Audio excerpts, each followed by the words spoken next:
How's it going, Ding Dongs? Welcome back to Ding Dong Drift. In today's video, I'm going to be finishing off the lighting in the rear end. The Canadian wildfire smoke has finally cleared up here in Chicago. Thank you so much, Canada.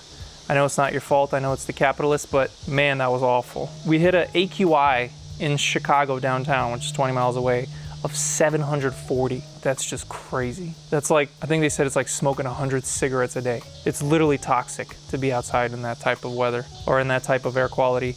Here, where I'm at, we hit a high of 370 on Google Weather, but on the airnow.gov website, it said 530. I could not step outside without getting a headache. It was insane. It smelled like a straight up bonfire mixed with like fertilizer or some shit. It was crazy. Fuck global warming. And fuck all the oil companies for brainwashing everybody into thinking it's not man-made. Because holy shit, it's gonna get so much worse. So I can't really show you what I'm gonna be working on because I filmed all the work last week before all the smoke arrived. So here's all the time lapses of all that happening. So enjoy.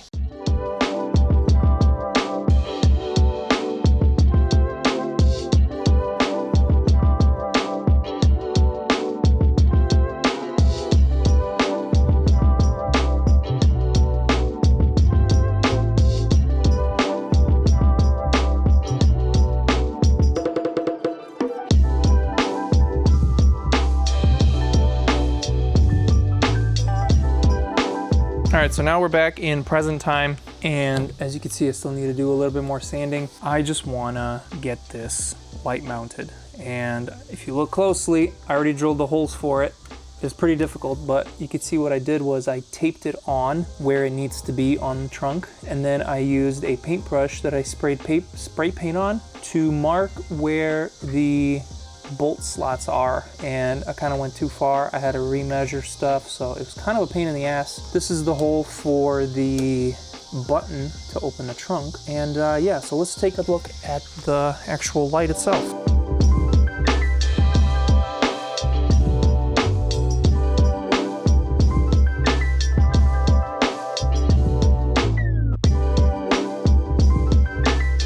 So this is the light itself.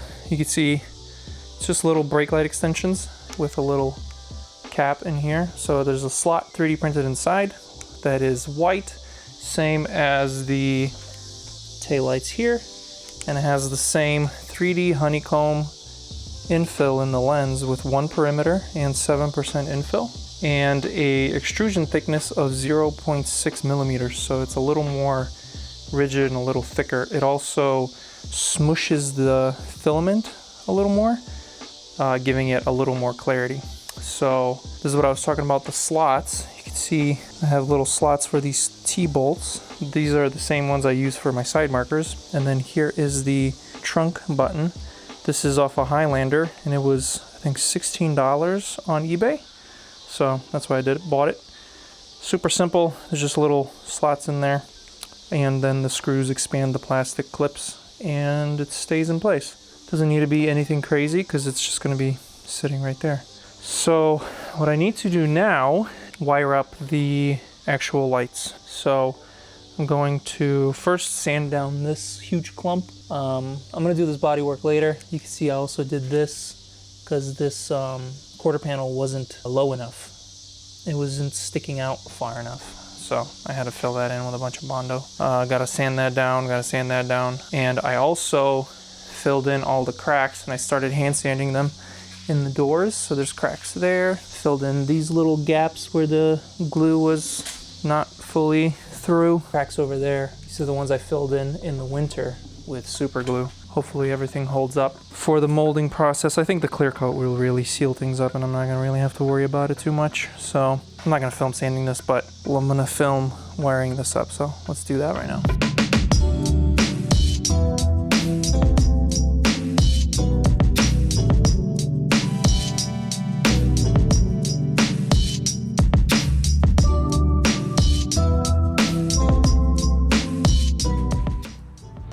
Whoops.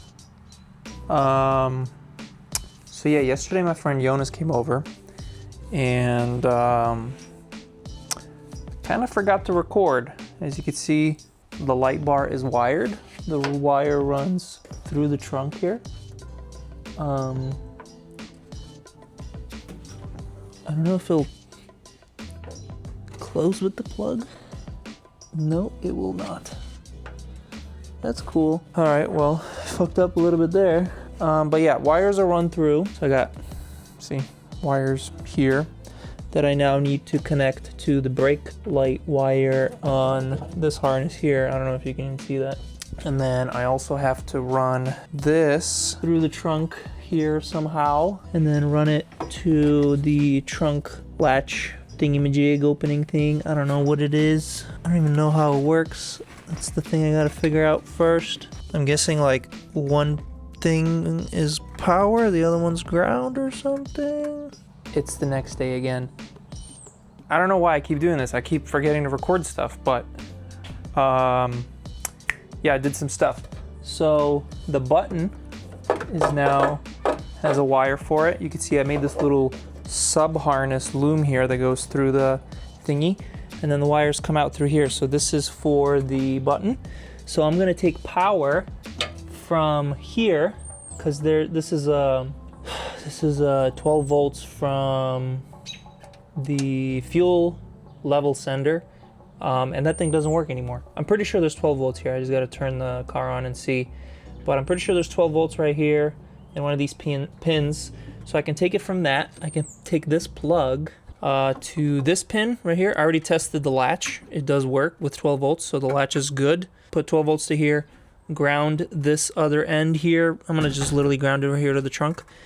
And then for the taillights, I have to find, I'm just gonna use this clump of wires that I have here for the taillights. I'm just gonna move the sheathing back, take the tape off, and splice in 12 volts and ground, same as everything else. Put some sheathing on everything, and it should be good to go, I think. And we'll be able to test it out, and we'll see if it fits. Another thing I want to do, which I'll probably do off camera, I might cut a slot into this thing, because I don't want the wires like this. I want them hidden. So I think that's what I'm going to do, is I'm going to cut a slot in the taillight like this. For now, I'm just going to tuck it in there before I install it, and it doesn't matter if the wires are squeezed. It's not going to do anything. This thing doesn't even fit tight enough to matter. So I'm just going to squeeze them in there. All I have to do here is extend them to reach this plug. That will basically be it. And then I'll probably like 3D print little clips to hold the wires and stuff so that, you know, stuff's not dangling. Because the trunk does need to close all the way to here. What do you guys think of my t-shirt that I designed a while ago? I'm gonna make a new version with this front end. So that's the old wide body front end. But yeah, cute little shirt.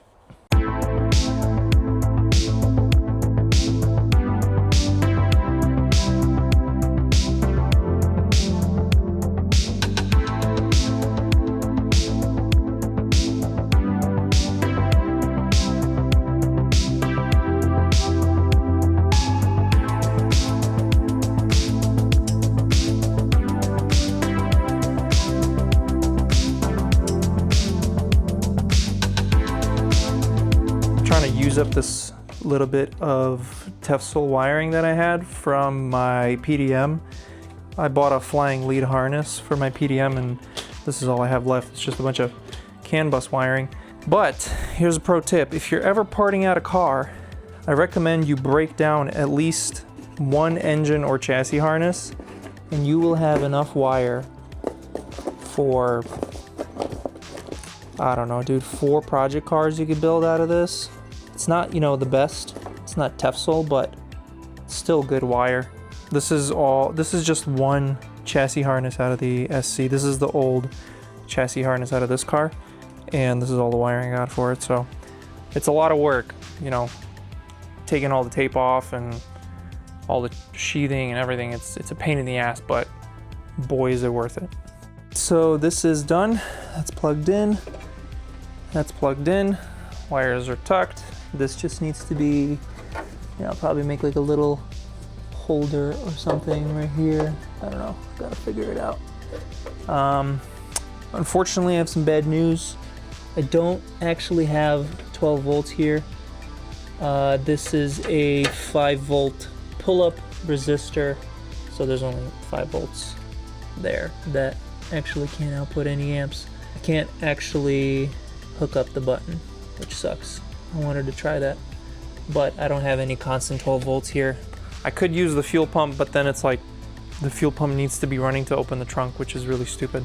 It needs to be like a constant 12 volt, or when I install a security system in this thing, it will be like a auxiliary 12 volt that only turns on when the car is unlocked.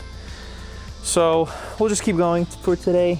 Maybe I'll just like run 12. I'll do the wiring. I'll hook it up, but then I'll hook up a power supply to this, and we'll see if that will work.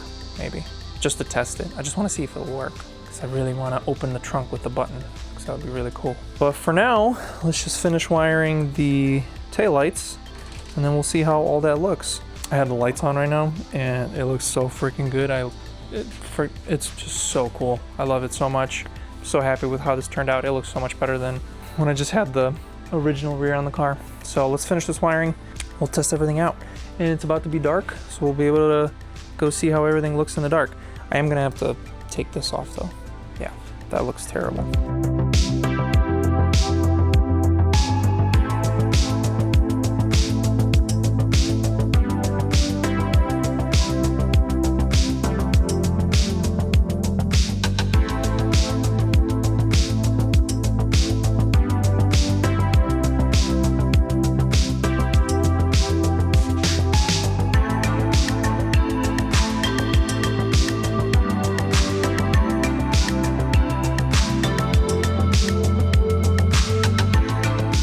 Finally got it wired up. Just want to finish before it gets completely dark.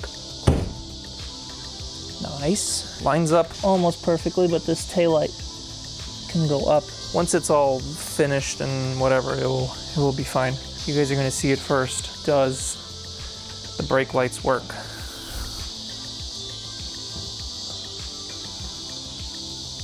How does it look? You guys got to let me know. Let me know in the comments. What do you think? So I got to look in the footage. See how it looks. All right, I just looked in the footage. It looks sick, except I don't know if it's just because this is higher or this is lower, but like it looks like this part is like bulging out, and now that I'm looking at it, it kind of is a little bit. Might have to redesign that. We'll see. But I'm gonna do something to get the. I just want to look at it longer than just the footage. I want to see how like the light looks. You know? Yeah. Damn, that looks sick. Oh, that looks so freaking good. Like from the back. Oh my god. That is so badass. Holy shit. That looks amazing. Oh my god, I'm so happy with it. Fucking incredible. God damn it, I wish that taillight was bright to the edge. I hate how it gets dimmer there in the corner. This is just my perfectionism talking. Peeled all that Bondo completely off. Oh wow, it's not even cured there. That's nice. Probably the part, I had to redo a piece of Bondo because I didn't mix it right. But man, I am happy with how that looks. That is freaking badass. Now imagine a wing up here with another light bar. That is gonna be fucking awesome.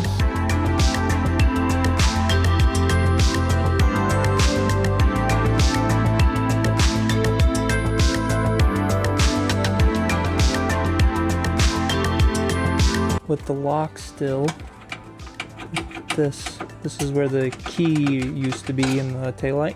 It's not opening like this with the button. Let me try Googling something and see what comes up. All right, I think I figured it out. The oldest mistake in the book, reverse polarity. So it turns out the black wire is not the ground. Turns out the black wire is the power. And I'm talking about the black wire that's like on the left. If you're looking at it like this, it's on the left here on the bottom, and the right wire goes to ground. Let's see if it works. I still haven't tried if it works, but it is making a different noise. Damn, it still doesn't work. Why doesn't it work? It's definitely moving.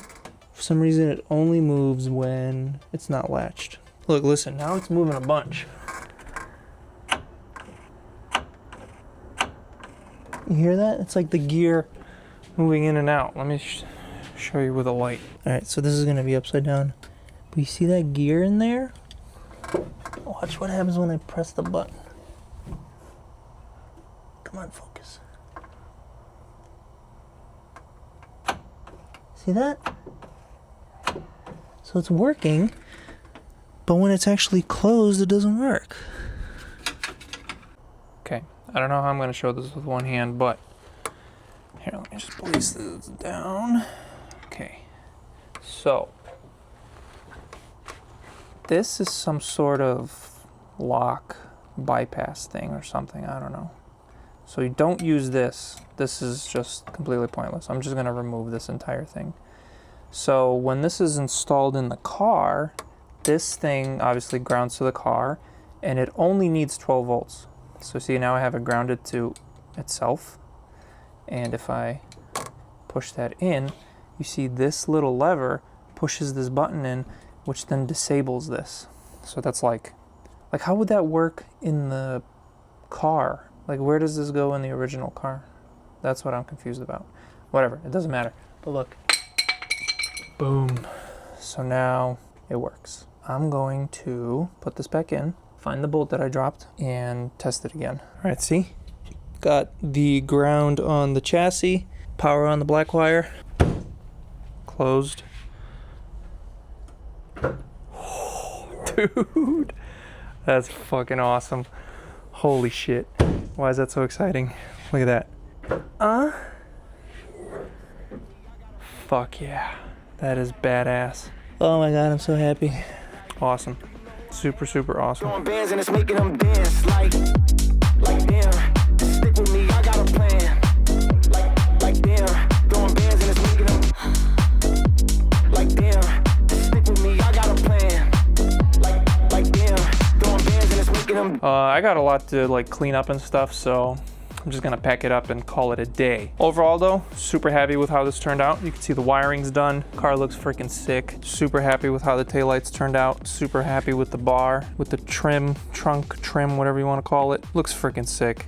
Let me know what you guys think in the comments. How would you have done it differently? So next I got a lot of body work to do. You could see there's like scratches all over the car. I gotta do a bunch of sanding still. So next video is gonna be some sanding, body work, filling in any little tiny imperfections, and then I gotta clear coat it. If you guys don't wanna miss the homemade 3D printed supercar project, make sure you subscribe, like the video, leave a comment, and check out the Patreon if you wanna help the channel directly. Your purchases on my website and Patreon are my main way to fund this whole project, and as well as sponsors like this beautiful turbo kit from When You Z-Tech, which is coming very soon. I'm going to be installing that on this engine with 300,000 miles on it because I want to, and it's gonna be sick. Like, we're gonna see how much a completely stock 1UZ can handle, like no head gasket, nothing. And then once it blows, or maybe nothing happens, I don't know, we'll see. Then I'll put in the upgraded engine that I'm gonna also build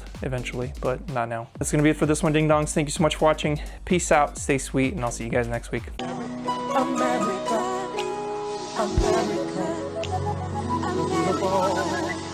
Do you have your passport? Did you get your